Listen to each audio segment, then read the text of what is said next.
नमस्कार, अपना प्रदेश उत्तर प्रदेश उत्तराखंड देख रहे हैं आप। मैं हूं आपके साथ पूजा मोहन पांडे। बुलेटिन की शुरुआत करते हुए सबसे पहले आपको बता दें कि 5 दिन के दौरे पर बीती 12 अक्टूबर को गोरखपुर पहुंचे योगी आदित्यनाथ के अंतिम दिन गोरखनाथ मंदिर के हिंदू सेवाश्रम में जनता दर्शन करते हुए नजर आए हैं। इस दौरान उन्होंने 200 से ज्यादा लोगों के दर्द को सुना और उसके समाधान का आश्वासन भी दिया। इस दौरान वो अधिकारियों को इस बाबत निर्देश भी देते रहे कि जनता की समस्याओं के समाधान में किसी तरह की कोई कोताही न बरती जाए। नवरात्र और विजयदशमी के परंपरागत आयोजनों में व्यस्त रहने के चलते मंदिर में रहने के बावजूद मुख्यमंत्री बीते 3 दिन से जनता दर्शन नहीं कर पा रहे थे। हालांकि लोग आकर निराश होकर लौट रहे थे। इसके लिए उन्होंने अधिकारियों को निर्देशित भी किया है।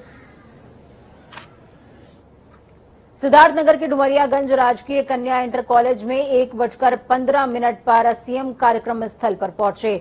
मुख्यमंत्री योगी आदित्यनाथ का वहां पर जोरदार स्वागत किया गया। यहां पर 525 करोड़ की लागत से बनी 300 विकास परियोजनाओं का लोकार्पण और शिलान्यास किया जाएगा। आपको बता दें कि योजनाओं के लाभार्थियों को स्वीकृत पत्र भी वितरित किया गया है। मुख्यमंत्री ने 4.5 साल के कार्य योजनाओं को लोगों के बीच रखा। सीएम ने जनसभा को संबोधित करते हुए कहा कि सिद्धार्थनगर जिला विकास की ओर बढ़ रहा है, सार्थक प्रयास किया जा रहा है और सार्थक प्रयास कभी भी विफल नहीं होते।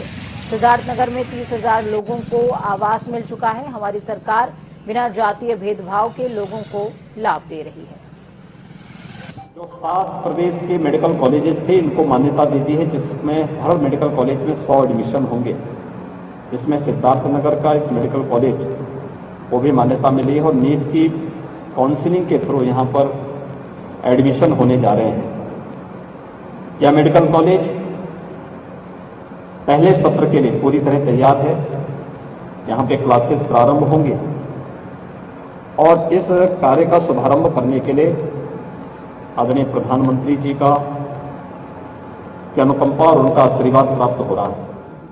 सिद्धार्थनगर जनपद से 7 नए मेडिकल कॉलेजेस का उद्घाटन प्रधानमंत्री जी करेंगे, जिनमें एटा है, हरदोई, गाजीपुर, मिर्जापुर, देवरिया और प्रतापगढ़। ये 7 मेडिकल कॉलेजेस का उद्घाटन प्रधानमंत्री मोदी जी के कर कमलों से आगामी 25 अक्टूबर को प्रस्तावित किया गया है। चलिए सिद्धार्थनगर का रुख करते हैं। हमारे साथ में भैरव सिंह जुड़ चुके हैं ग्राउंड जीरो से। भैरव, क्या कुछ अपडेट है? सीएम आए, सौगात लाए, लोग कितने संतुष्ट? जी बिल्कुल, मैं आपको बताता हूँ कि 2 बज के 5 मिनट सीएम योगी आदित्यनाथ का आगमन हुआ और करीब उन्होंने 1 घंटा अपना यहाँ पे व्यस्त रहे। यहाँ से हेलीपैड द्वारा कहा से पुलिस लाइन में उतरे, उसके बाद मेडिकल कॉलेज का निरीक्षण किया, आला अधिकारियों से भी बातें की।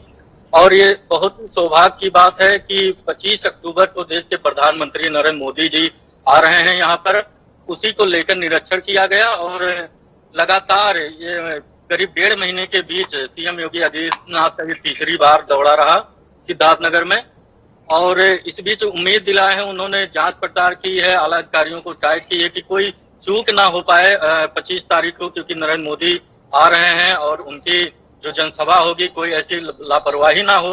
और कई ऐसे जगह हैं जो मेडिकल कॉलेज का प्रधानमंत्री उद्घाटन करेंगे, लेकिन ये सिद्धार्थनगर ही जिला क्यों, कहीं ना कहीं इस बात का संकेत देता है कि सीएम योगी आदित्यनाथ पिछले 3 बार 1.5 महीने के बीच आए, इसके बावजूद नरेंद्र मोदी जी का प्रोग्राम 1 महीना पहले 1.5 महीना पहले करीब लगा था मेडिकल कॉलेज को ही लेकर, लेकिन वहां उनके प्रोग्राम कैंसिल हो गया किसी कारण, बस परमिशन ना मिलने के कारण या मेडिकल कॉलेज पूरी कंप्लीट नहीं हो पाई, इस वजह से ये प्रोग्राम उनका रद्द किया गया।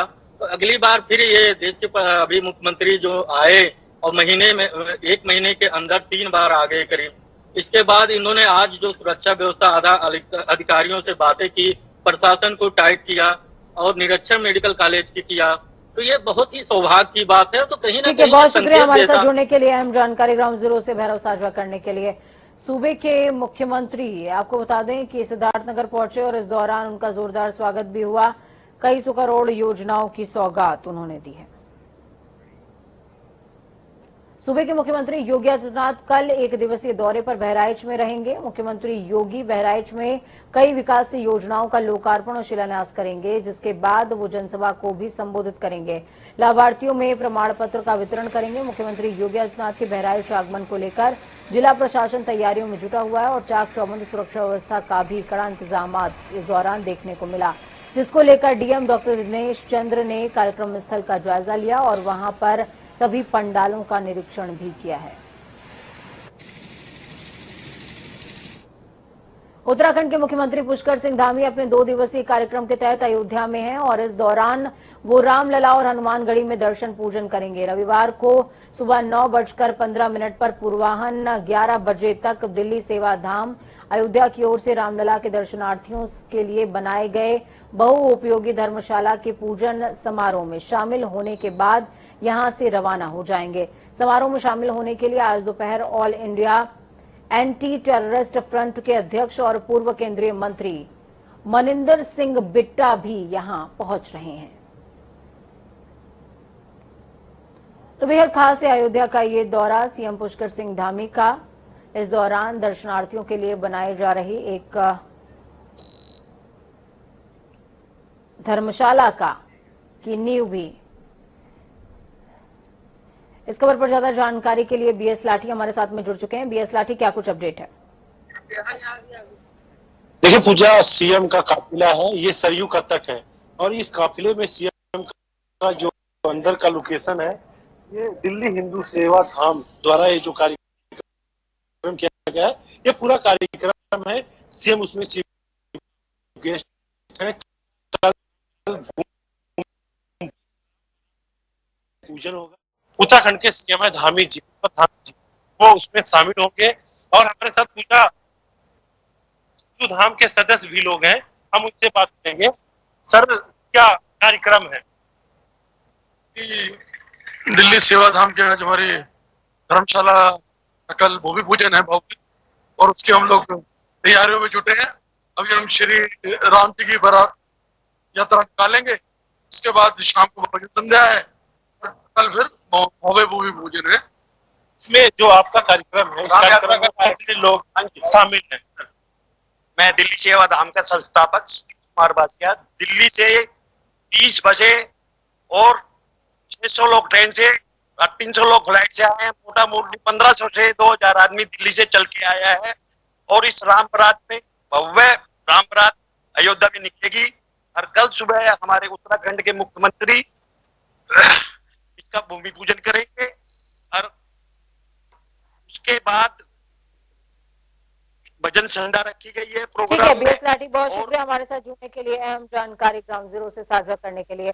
आपने देखा, समझा और जाना किस तरीके से कल धर्मशाला का भूमि पूजन होगा, जिसमें पुष्कर सिंह धामी शिरकत करने वाले हैं। हनुमानगढ़ी और रामलला के भी दर्शन होंगे। दूसरी तरफ केंद्रीय शिक्षा और कौशल विकास उद्यमिता मंत्री धर्मेंद्र प्रधान केंद्रीय अल्पसंख्यक कार्य में वाले हैं। हनुमानगढ़ी और रामलला के भी दर्शन होंगे। तो दूसरी तरफ केंद्रीय शिक्षा और कौशल विकास उद्यमिता मंत्री धर्मेंद्र प्रधान, केंद्रीय अल्पसंख्यक कार्य मंत्री मुख्तार अब्बास नकवी और केंद्रीय संस्कृति और संसदीय कार्य राज्य मंत्री अर्जुन राम मेघवाल ने हुनर हाट का फीता काटकर शुभारंभ किया। हुनर हाट में बॉलीवुड और लोक कलाकार कई सांस्कृतिक कार्यक्रम पेश करते नजर आए। साथ ही 30 राज्यों के हस्तशिल्प और विभिन्न प्रदेशों के मशहूर व्यंजनों की खुशबू भी हुनर हाट को महकाती नजर आई। आपको बता दें कि रामपुर में आज से हुनर हाट की शुरुआत हुई है, जो कि 25 अक्टूबर तक चलेगी। बहुजन समाज पार्टी की राष्ट्रीय अध्यक्षा मायावती ने छत्तीसगढ़ में वाहन से मुख्यमंत्री मायावती ने ट्वीट करते हुए कहा कि छत्तीसगढ़ में दुर्गा विसर्जन के दौरान भीड़ को कार से फिसलने से हुई एक व्यक्ति की मौत और अनेकों के घायल होने की घटना अति दुखद और लखीमपुर खीरी की घटना को ताजा करती है। कांग्रेस सरकार पीड़ित परिवारों को आर्थिक मदद और नौकरी दे तथा दोषियों के खिलाफ सख्त कार्रवाई करे। ताजनगरी में डेंगू और रहस्यमयी बुखार का कहर लगातार बढ़ता जा रहा है। इस सीजन सरकारी आंकड़ों के अनुसार डेंगू और वायरल बुखार के कारण 300 से ज्यादा लोगों की मौत हो चुकी है। शहर के देहात में बहुत तेजी के साथ ये बुखार बढ़ रहा है, जिसको लेकर स्वास्थ्य विभाग झोलाछाप डॉक्टरों को इसका कारण मान रहा है। वहीं इस बार पुलिस कर्मी भी डेंगू की चपेट में आ रहे हैं। अभी तक 2 पुलिस कर्मियों की डेंगू से मौत हो चुकी है। अस्पताल में सभी बेड फुल होने के कारण मरीजों को भर्ती नहीं किया जा रहा।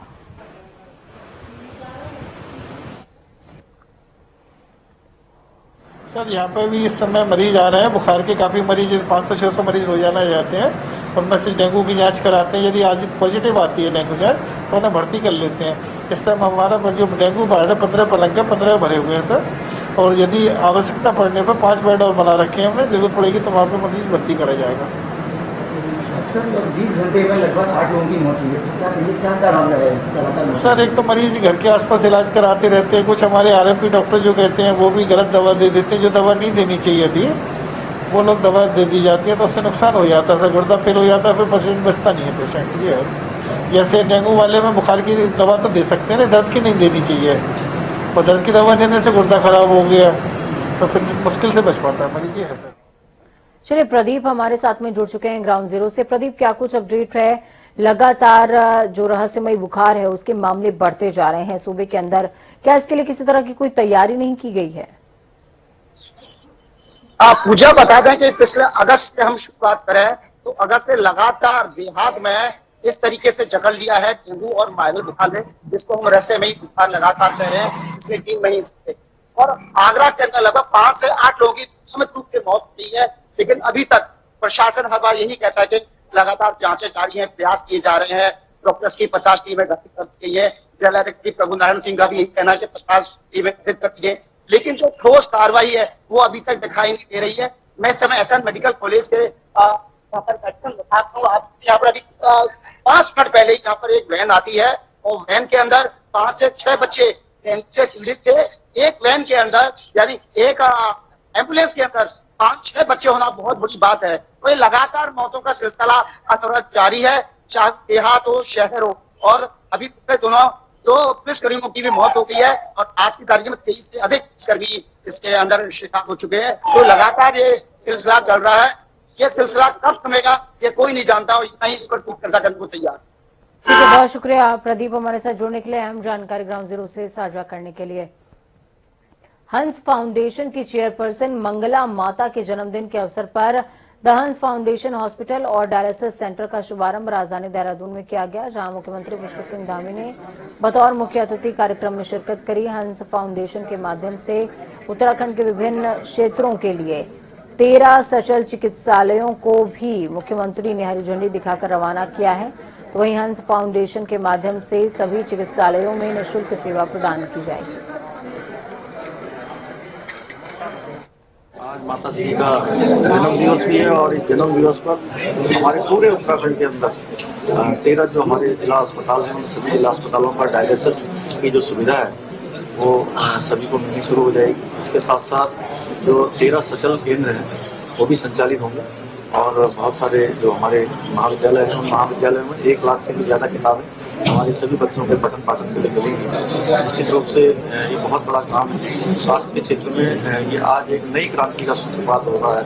बहुत सारे ऐसे लोग हैं, बहुत सारे ऐसे गरीब भाई बहन हैं जिनको डायलिसिस नहीं मिल पाने के कारण से उनका जीवन पहले ही जो है समाप्त हो जाता है। उन सबका जीवन आगे बढ़ेगा और माता श्री का जन्मदिन उनको अपनी तरफ से बहुत शुभकामनाएं। मुख्यमंत्री पुष्कर सिंह धामी अयोध्या दौरे पर हैं। अयोध्या से लौटने के बाद सीएम प्रेस वार्ता करेंगे। मुख्यमंत्री प्रेस वार्ता में स्वास्थ्य विभाग में किए जा रहे बेहतर कामों की जहां जानकारी देंगे, तो वहीं कोविड-19 टीकाकरण अभियान को लेकर के भी बड़ी जानकारी साझा करेंगे। स्वास्थ्य मंत्री धन सिंह रावत का कहना है कि उत्तराखंड में जल्द ही एयर एम्बुलेंस सेवा शुरू की जाएगी, जिसको लेकर कल मुख्यमंत्री जानकारी साझा करेंगे। विश्व विख्यात केदार बाबा के दर्शन करने वाले भक्तों की संख्या लगातार बढ़ती जा रही है। लगभग 66,415 श्रद्धालु बाबा केदार के दर्शन कर चुके हैं। श्रद्धालुओं को 11,018 तीर्थयात्रियों ने बाबा केदार के दर्शन किए और यहां आंकड़ा यात्रा खुलने के बाद से अब तक सबसे बड़ा रिकॉर्ड बना चुका है। हजारों की संख्या में पहुंच रहे श्रद्धालुओं के कारण होटल और लॉज सब कुछ फुल हो चुके हैं। यात्रियों को यात्रा पड़ावों पर खाने और रहने की भी समस्या होने लगी है, जबकि केदारनाथ राजमार्ग पर जाम की समस्या से श्रद्धालु परेशान हो रहे हैं। आपको बता दें, ई पास की अनिवार्यता खत्म होने के बाद से केदारनाथ धाम के लिए हजारों की संख्या में तीर्थ यात्रा करने पहुंचे तमाम तीर्थयात्री अंतिम चरण की यात्रा में शामिल हो रहे हैं और बाबा केदार की दर्शन करके उनका आशीर्वाद भी प्राप्त कर रहे हैं। इस बार की जो यात्रा का अंतिम चरण है वो यात्रियों के लिए बहुत कष्टदायक और पीड़ादायक होने जा रहा है, क्योंकि चार धाम जो ऑल वेदर परियोजना पे सरकार ने और प्रशासन ने समय रहते हुए जो कार्य करने वाली कंपनियां हैं उनकी निगरानी सही ढंग से नहीं की, जिसके जगह जाम से 2-4 होना पड़ रहा है। यात्रियों को रास्ते में खाने के लाले पड़ जाएंगे।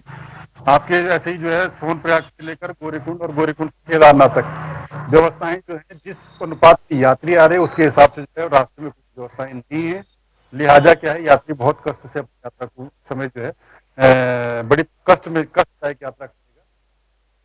उत्तराखंड से भले ही मानसून की विदाई हो गई हो, लेकिन राज्य में अभी भी भारी बारिश की संभावना बनी हुई है। दरअसल मौसम विभाग के निदेशक का कहना है, उत्तराखंड से भले ही मानसून की विदाई हो गई हो, लेकिन राज्य में अभी भी भारी बारिश की संभावना बनी हुई है। दरअसल मौसम विभाग के निदेशक विक्रम सिंह का कहना है कि 17 और 18 अक्टूबर को राज्य के अधिकांश क्षेत्रों में हल्की से मध्यम बारिश होने की संभावना है। इस दौरान कहीं कहीं भारी बारिश भी हो सकती है। 17 अक्टूबर को राज्य के अधिकांश गढ़वाल के क्षेत्रों में भारी बारिश देखने को मिल सकती है, जबकि 18 अक्टूबर को कुमाऊं मंडल के अधिकांश क्षेत्रों में भारी बारिश से लोग परेशान हो सकते हैं और इसके लिए अलर्ट भी जारी कर दिया गया है। वक्त यहां पर छोटे से ब्रेक का है। ब्रेक के उस पार खबरों का सफर लगातार जारी रहेगा। बने रहिए जनता टीवी के साथ, क्योंकि हमें आपकी ताकत अपना और अपनों का बहुत ज्यादा ख्याल रखें।